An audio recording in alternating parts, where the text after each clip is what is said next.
नमस्कार. लग्नाची बेडी या मालिकेच्या आजच्या भागामध्ये मी तुम्हा सर्वांचे अगदी मनपूर्वक स्वागत करते.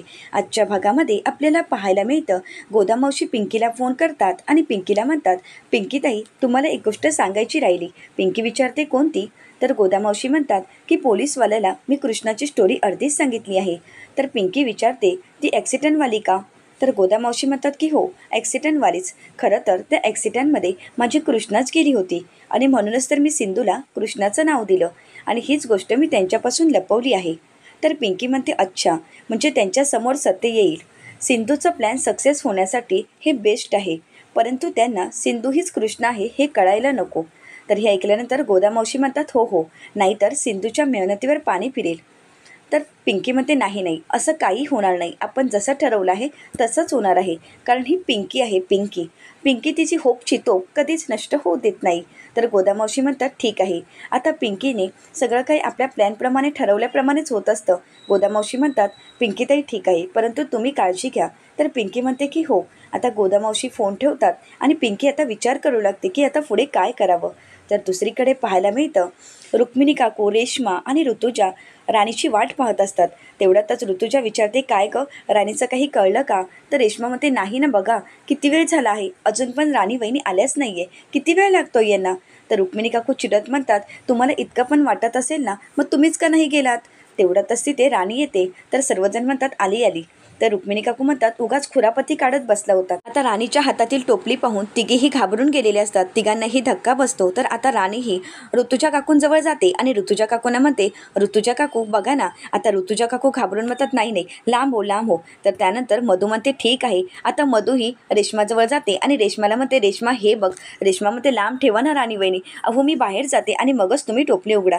तर मधू म्हणते अगं पण ऐकून तरी घे. रेश्मा म्हणते मला मरायचं नाही आहे, हा जर साप चावला तर मी मरेन, प्लीज माझ्यापासून लांब ठेवा. आता मधू म्हणते बरं, आता ऋतुजा काकू तुम्ही तरी बघा. आता ऋतुजा काकू चिडतात आणि म्हणतात साप कोणी घरी घेऊन येतं का? तर हे ऐकल्यानंतर रुक्मिणी काकू म्हणतात अगं तुम्ही किती कलह करता, जरा शांत व्हा ना. ऋतुजा वहिनी म्हणतात की मला का दम देताय वहिनी साहेब तुम्ही, अहो हिला सांगा ना, राणीला विचारा तिने काय केलं आहे. रुक्मिणी काकू म्हणतात हो मी तिला विचारणारच आहे, परंतु तुम्ही जरा शांत व्हाल का? तुम्ही जर शांत बसलात तरच मला राणीला काहीतरी विचारता येईल ना, तुम्ही प्लीज शांत व्हा. परंतु ऋतुजा वहिनी आणि रेश्मा पूर्णपणे घाबरून गेलेले असतात. आता ऋतुजा वहिनी आणि रेश्मांना घाबरलेलं पाहून मधूला मात्र खूप आनंद झालेला असतो. आता रुक्मिणी काकू मधूला विचारतात अगं राणी हा काय प्रकार आहे? तेवढ्यातच राणी ही रुक्मिणी काकूंजवळ टोपली घेऊन जाते आणि म्हणते बघा, अहो तुम्हीच बघा ना. परंतु रुक्मिणी काकू पण पूर्णपणे घाबरून गेलेले असतात. रुक्मिणी काकू म्हणतात ठेव, खाली ठेव अगोदर. तर त्यानंतर साप बाहेर काढते राणी. तेव्हा मात्र तिघेही घाबरून जातात. आता ऋतुजा वहिनी त्या सापाला फेकून देतात, तो जाऊन कपाटाजवळ पडतो. आता साप तर खोटा असतो, पण तिघींचीही पूर्णपणे वाट लागलेली असते. तिघेही पूर्णपणे घाबरून गेलेले असतात. आता राणी ही तो साप उचलते आणि रुक्मिणी काकूंच्या समोर घेऊन येते. ते पाहून रुक्मिणी काकू बाजूला होतात. तर त्यानंतर राणी ही ऋतुजा काकूंजवळ येते आणि म्हणते अहो तुम्ही हात तरी लावून बघा.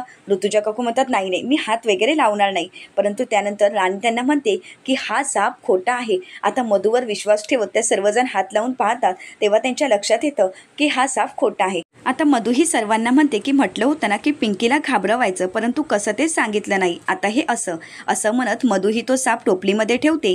तर ऋतुजा काकू म्हणतात जा जा, आता तो साप त्या पिंकीच्या अंगावरच टाकून ये, नाचू दे तिला थुई थुई मोरासारखी. आम्हाला नाचवते का? आता तिला चांगली अद्दल घडव, तिला अद्दल घडायलाच हवी आणि ती जेव्हा नाचत असेल तेव्हा आपण व्हिडिओ काढू. तर रेश्मा म्हणते आणि तो व्हिडिओ सोशल मीडियावर अपलोड करायचा, म्हणजे तिला होऊन दे व्हायरल. आता हे ऐकल्यानंतर सर्वांनाच खूप आनंद झालेला असतो. तर मधू म्हणू लागते पिंकीला धडा शिकवण्याची वेळ आली आहे आता. तेवढ्यातच त्यांना पिंकीचा आवाज येतो, म्हणून सर्वजण शांत होतात. तर त्यानंतर मधूही ऋतुजा काकूंच्या हातामध्ये टोपली देत ऋतुजा काकूंना म्हणते काकू आता हे काम तुम्हालाच करायचं आहे. आता हे ऐकल्यानंतर ऋतुजा काकूंना धक्का बसतो. त्या तर पूर्णपणे घाबरून गेलेल्या असतात. तर मधू तिच्या प्लॅनप्रमाणे पिंकी रूममध्ये जाण्या अगोदरच पिंकीला थांबवत म्हणते पिंकी मला तुझ्याशी बोलायचं आहे. तर पिंकी ही फोनवर बोलत असते, परंतु मधूचं हे बोलणं ऐकून पिंकीला तर धक्काच बसतो. पिंकी लगेच फोन ठेवते आणि मधूला विचारते काय, तू काय म्हणालीस? तर मधू म्हणते की हो मला तुझ्याशी बोलायचं आहे. आता पिंकीला तिच्यावर संशय येतो आणि पिंकीला हिचं आश्चर्य वाटत असतं आणि म्हणूनच पिंकी ही आजूबाजूला बघते, इकडे तिकडे पाहत असते. तेव्हा पिंकी विचारते खरंच तुला माझ्याशी बोलायचं आहे? तर मधू म्हणते की हो, खरंच मला तुझ्याशी बोलायचं आहे. पिंकीला मात्र हिच्यावर अजिबात विश्वास नसतो आणि म्हणूनच पिंकीही तिचं डोक्याला हात लावून पाहत असते. तर मधू विचारते, काय झालं, तू काय पाहत आहेस? तर पिंकी म्हणते, काही नाही, तुला ताप वगैरे आलाय का, चेक नको का करायला? कदाचित ताप डोक्यात गेला असेल तर, आणि म्हणूनच तर तू माझ्याशी बोलायला आली असशील ना? तर पिंकीला मधू म्हणते, नाही, खरंच मला तुझ्याशी बोलायचं आहे, खरंच मला तुझं म्हणणं पटलं आहे. तर पिंकी विचारते, काय? तर मधू म्हणते की तू म्हणत होतीस ना की पिंकीत हलक्यात घ्यायचं नाही. तर पिंकी म्हणते, हे मात्र खरं आहे, पिंकीला हलक्यात घेण्याची चूक कधीही करू नका. तर मधू म्हणते की हो, माझी चूकच झाली, मी तुला हलक्यात घ्यायला नको होतं. आता मधू ही पिंकीला तिच्या बोलण्यामध्ये गुंडाळते आणि ऋतुजा काकूंना इशाऱ्यानेच आतमध्ये जायला सांगते. आता ऋतुजा काकू आणि रेश्मा पिंकीच्या नकळतपणे तिच्या रूममध्ये जातात, परंतु त्या खूप घाबरून गेलेल्या असतात. तर इकडे पिंकी म्हणते, खरंच तुला तुझी चूक कळाली आहे का? तर मधू म्हणते की हो, मला माझी चूक कळाली आहे, खरंच मी मोठी चूक केली, तुला हलक्यात घ्यायला नको होतं. तर पिंकी म्हणते, नशीब तुझ्या लवकरच लक्षात आलं. तर इकडे ऋतुजा काकू आणि रेश्मा या दोघांमध्ये वाद चालू असतात की नक्की साप कुठे ठेवायचा. रेश्मा एक ठिकाण सांगत असते तर ऋतुजा काकू दुसरंच ठिकाण सांगत असतात. त्या दोघींना साप कुठे ठेवायचं हे त्यांनाच कळत नसतं. तर इकडे मधू मात्र पिंकीला तिच्या बोलण्यामध्ये गुंडाळत असते आणि पिंकीची माफी मागत म्हणते, पिंकी तू मला माफ करशील ना? तर पिंकी म्हणते की हो, परंतु मलाच एक कळत नाहीये की नक्की काय चाललंय तुझ्या मनात. आता मधू म्हणते, काही नाही ग, मी खरंच तुझी माफी मागण्यासाठी आली आहे, मला माझी चूक कळाली ना, म्हणून मी तुझ्याशी बोलण्यासाठी आली. तर पिंकी म्हणते, हो ते तर मला कळालं आहे, आणि आता झालं असेल ना तुझं बोलून, कारण आता मला माझी रेस्ट करायचा टाईम झाला आहे. तर मधू तिला थांबवत म्हणते, नाही, खरं तर मला तुझ्याशी हे बोलायचं आहे की जेव्हा मी शकुंतला देवीशी बोलली तेव्हा मला सत्य कळालं. तर पिंकी विचारते, काय? तर शकुंतला देवींनी मला तुझ्याबद्दल खूप काही सांगितलं आहे. तर पिंकी विचारते, चांगलं की वाईट? तर मधू म्हणते, चांगलंच. तर पिंकी म्हणते, चांगलंच सांगणार, कारण आजपर्यंत या पिंकीने कधी कोणाचं वाईट केलंच नाहीये. तर दुसरीकडे ऋतुजा काकूने पिंकीच्या टेबलवरच साप ठेवलेला असतो आणि तिला दिसावा म्हणून टोपली उघडी ठेवलेली असते. तर इकडे पिंकी म्हणू लागते, झालं का तुझं बोलून? खरं तर आज सूर्य पश्चिमेलाच उगवलेला दिसतो आहे, कारण आज तू माझ्याशी बोलण्यासाठी आलीस. तर त्यानंतर पिंकी ही रूममध्ये जाणारच, तर मधू तिला थांबवत म्हणते, थांब ना पिंकी, मला खरंच तुझ्याशी बोलायचं आहे, आणि हो, तुला कधीही गरज पडली तर मला नक्कीच सांग. पिंकी म्हणते, हो, तुला तर मी सांगणारच आहे. तर त्यानंतर मधू ही मुद्दामून गळाभेट करते. तर पिंकी विचारते, इतना प्यार? परंतु तोपर्यंत त्या संधीचा फायदा घेत ऋतुजा काकू आणि रेश्मा तिथून निघून गेलेल्या असतात. आता पिंकी ही मधूला म्हणते, आपलं दिल आज अगदी गार्डन झालं आहे, असं म्हणत पिंकी आपल्या रूममध्ये निघून जाते. तर दुसरीकडे पाहायला मिळतं, पोलीस स्टेशनला रिषभ हा राघवला विचारतो, दादा अरे तू नक्की काय शोधत आहे, कळेल का? राघव म्हणतो की हो, कृष्णाच्या आईबाबांचा ॲक्सिडेंट झाला होता आणि ते आमच्या रेकॉर्डमध्ये नक्कीच असणार आहे आणि ते शोधण्याचा प्रयत्न करत आहे. तेवढ्यातच राघवच्या समोर ती ॲक्सिडेंटची फाईल येते. राघव खूप खुश होतो आणि म्हणतो येस. तर रिषभ विचारतो, दादा फाईल सापडली का? तर राघव म्हणतो की हो, 15 वर्षापूर्वीचा रिपोर्ट आहे, एका पेपरच्या आर्टिकलमध्ये सापडला आहे. असं म्हणत राघव ती बातमी रिषभला वाचून दाखवत असतो आणि त्या बातमीमध्ये असतं की नागपूर हायवेला एक कुटुंब कार अपघातात गेला आहे. परंतु राघव जेव्हा पुढची बातमी वाचतो तेव्हा मात्र त्याला धक्का बसतो, कारण त्यामध्ये लिहिलेलं असतं की त्यात एक लहान मुलगीही होती, परंतु ती बेपत्ता आहे. तर राघव हा रिषभला म्हणतो, हे कसं शक्य आहे? आता मला क्रॉस चेक करायलाच हवं, कारण आमच्या रिपोर्टमध्ये नक्कीच काहीतरी सापडेल, मी आमचे रिपोर्ट पाहतो. असं म्हणत पोलीस स्टेशनचा रिपोर्ट राघव चेक करतो. रिषभ हा राघवला विचारतो, दादा रे काय झालं आहे? तर राघव म्हणतो की त्यांच्यासोबत कृष्णा नावाची मुलगी होती आणि ती मुलगी बेपत्ता होती, तिचा पत्ता कुठेही सापडला नाही आणि म्हणूनच तिला मृत घोषित केला आहे, आणि याचाच अर्थ कृष्णा या जगात नाही. तर रिषभ हा राघवला विचारतो, परंतु गोदा मावशीने अर्ध सत्य आपल्याला का सांगितलं असेल? राघव म्हणतो, ते सत्य आपल्याला शोधून काढावंच लागेल, परंतु कृष्णा या जगात नाही, आणि आपल्या घरात जी राहत होती कृष्णा म्हणून ती आपली सिंधू आहे. आता हे ऐकल्यानंतर रिषभला खूप आनंद झालेला असतो, तर राघवलाही खूप आनंद होतो, आणि राघव हा रिषभला म्हणतो, मी तुला सांगितलं होतं ना की ती माझी सिंधूच आहे, ती कृष्णा नाही, ती माझी सिंधू आहे, आणि आता माझी पूर्ण खात्री आहे की आपल्या घरामध्ये जी राहत होती कृष्णा म्हणून ती आपली सिंधूच आहे. राघवला खूप आनंद झालेला असतो. तर दुसरीकडे पाहायला मिळतं, ऋतुजा काकू आणि रेश्मा रूममध्ये येतात. तर रेश्मा ही ऋतुजा काकूंना म्हणते, नशीब आई आपल्याला त्या पिंकीने पाहिलं नाही, नाहीतर आपल्याला तर आपल्याच अंगावर तिने खरा साप सोडला असता. ऋतुजा काकू म्हणतात, त्या दिवशी तर आपल्याला नाचवलं, आणि आता जर तिला कळालं असतं तर तिने काय केलं असतं याचा आपण विचारही करू शकत नाही, आणि तो विचारही नको. त्या दोघेही पूर्णपणे घाबरून गेलेले असतात. तेवढ्यातच तिथे मधू येते आणि विचारते, काय झालं, तुम्ही तुमचं काम नीट केलं आहे ना? कुठल्याही प्रकारचा मला निष्काळजीपणा नको आहे. तर रेश्मा म्हणते की हो, आमचं काम आम्ही नीट केलं आहे, आम्ही व्यवस्थित ठेवलं आहे. तर मधू विचारते, व्यवस्थित म्हणजे? तर ऋतुजा काकू म्हणते, की तिला दिसेल असाच ठेवला आहे, तू प्लीज काळजी करू नकोस. तर मधू म्हणते तिला कळायला नको की हा साप खोटा आहे आणि जेव्हा तिला साप दिसेल तेव्हा मात्र तिला घाम फुटायला हवा आणि ती घाबरून जायला हवी आणि ती अशी नाचायला हवी ना की तिला चांगलीच अद्दल घडायला हवी. मला म्हणते ना की या पिंकीला हलक्यात घ्यायचं नाही. आता तिला कळेल की या मधूला हलक्यात घेतलं की काय परिणाम होतात आणि आता तिला तिचे परिणाम भोगावे लागणारच आहेत. तेवढ्यातच पिंकीचा जोरात आवाज येतो आणि म्हणूनच मधू, ऋतुजा काकू आणि रेश्मा खूप खुश होतात आणि तिघेही नाचत असतात. तेवढ्यातच रेश्मा त्या दोघींना शांत करते आणि त्यानंतर तिघेही नाटक करत जोरातच पिंकी असा आवाज देत पिंकीच्या रूममध्ये धावतच जातात. परंतु ज्यावेळी त्या पिंकीच्या रूममध्ये येतात तेव्हा मात्र त्यांच्याच पायाखालची जमीन सरकते आणि त्या तिघींनाही धक्का बसतो. तिघींचेही डोळेच फिरतात. त्यांच्या चेहऱ्यावर 12च वाजलेले असतात. आता पिंकीचं ते दृश्य पाहून त्या तिघींना काहीच कळत नाही नक्की हे काय चाललं आहे, कारण पिंकीनेच हातात साप घेतलेला असतो आणि खरा साप पिंकीच्या हातात असतो. आता तेव्हा मात्र मधूचे डोळेच फिरतात. तर आता रेश्मा म्हणू लागते की हा खोटा साप खरा कसा झाला. ऋतुजा वहिनीचं तोंडच उघडं पडतं. तर इकडे पिंकीने बिंदासपणे खरा साप हातात घेतलेला असतो आणि त्याला दूध पाजत असते. आता दुधाची वाटी आणि तो साप पाहून त्या तिघींनाही खूप भीती वाटत असते. तर रेश्मा त्या दोघींच्या मध्ये उभी असते. तर रेश्माचा पदर घेऊन ऋतुजा काकू लपण्याचा प्रयत्न करत असतात. तर पिंकी विचारते काय झालं, तुम्ही एवढ्या घाबरून का गेला आहात, तुमचे चेहरे तर बघण्यासारखे झाले आहेत, असंच वाटत आहे की तुमची इथे येऊन अपेक्षाभंग झाली आहे. तेव्हा मात्र तिघीही शांतच होतात. तर त्यानंतर पिंकी त्यांच्यासमोर साप घेऊन जाते. तर तिघीही मोठ्यानेच ओरडतात की लांब राहायचं लांब राहायचं. तर पिंकी म्हणते का, अहो खरा साप आहे आणि खरा साप मी घेऊन इथे बसली आहे, परंतु तुम्ही एवढ्या का घाबरून गेला आहात. तर मधू म्हणू लागते हे काय चाललंय पिंकी तुझं, असं म्हणत पिंकीला ती लांब राहायला सांगत असते. परंतु पिंकीही तिच्या समोर जात असते. तर मधू म्हणते नाही नाही माझ्या समोर येऊ नकोस, तू अगोदर तो साप सोडून ये, टाक खाली टाक खाली.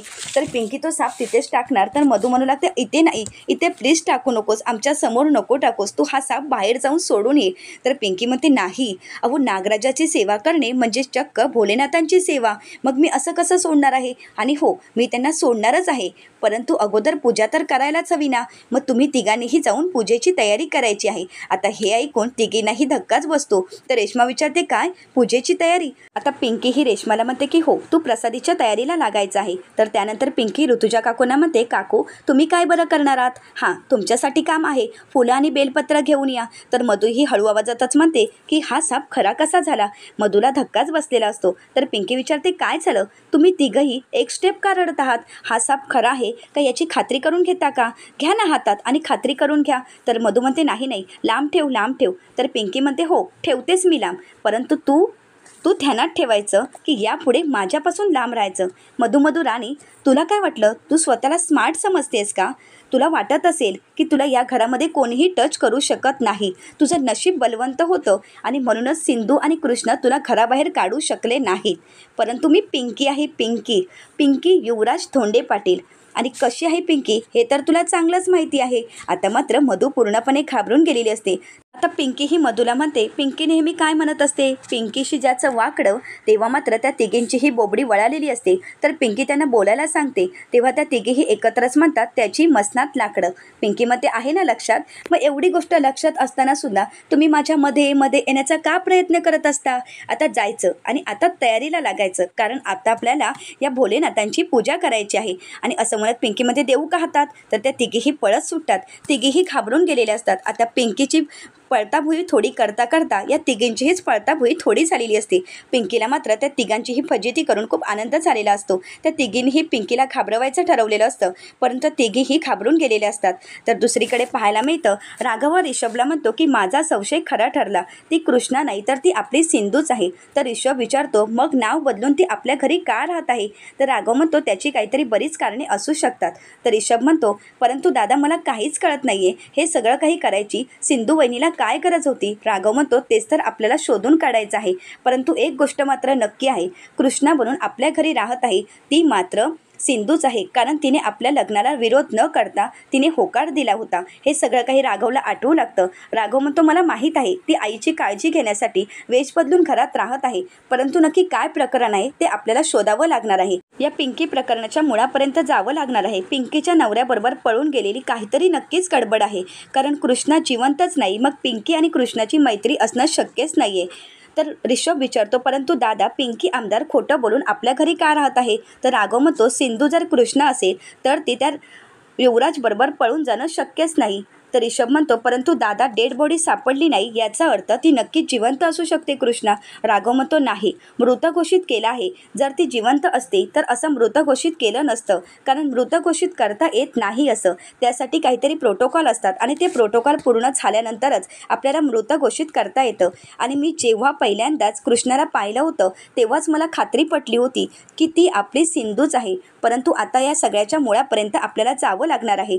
तर ऋषभ विचारतो, परंतु सिंधू वहिनी खोटं का बोलत आहे? तर राघव म्हणतो, त्याचं सिंधूला स्पष्टीकरण द्यावंच लागणार आहे, परंतु त्या अगोदर आपल्याला या सगळ्या सत्याचा शोध घ्यावा लागणार आहे. तर पुढील भागामध्ये आपल्याला पाहायला मिळतं, राघव मधूला म्हणतो की हे लिक्विड पिंकीला तिच्या पाण्यात मिक्स करून द्यायचं आहे. हे लिक्विड जेव्हा आपण पिंकीला देणार आहोत तेव्हाच आपल्याला पिंकी जवळून सगळ्या सत्याची माहिती मिळणार आहे. या लिक्विडच्या मदतीने आपल्याला सत्य शोधून काढता येणार आहे. तर मधू म्हणते, ठीक आहे. आता ठरल्याप्रमाणे राघव हा पिंकीशी बोलण्यासाठी गेलेला असतो. राघव पिंकीला आपल्या बोलण्यामध्ये गुंतवत असतो आणि पिंकीला म्हणतो, जर प्रेम नसेल तर जेवणातही चव उतरत नाही. तर पिंकी ही पाणी पिण्यासाठी जाणार तर राघव तिचा हात पकडतो आणि तिला थांबवतो आणि पिंकीच्या नकळतपणे मधूने तिच्या पाण्यामध्ये लिक्विड टाकलेलं असतं आणि मधू बाजूला निघून गेलेली असते. आता पिंकी ही पाणी पिण्यासाठी जाते तेव्हा मधू आणि राघव खांबाच्या मागे उभं राहून सगळं काही पाहत असतात. तर राघव म्हणतो, एकदा का औषध काम करायला लागलं की आपल्याला सगळं काही सत्य समजणार आहे. तर इकडे पिंकी ही पाणी पित असते. आता पिंकी पाणी पिल्यानंतर सत्य बोलणार आहे का हे पाहण्यासाठी चॅनलला नक्कीच सबस्क्राईब करा.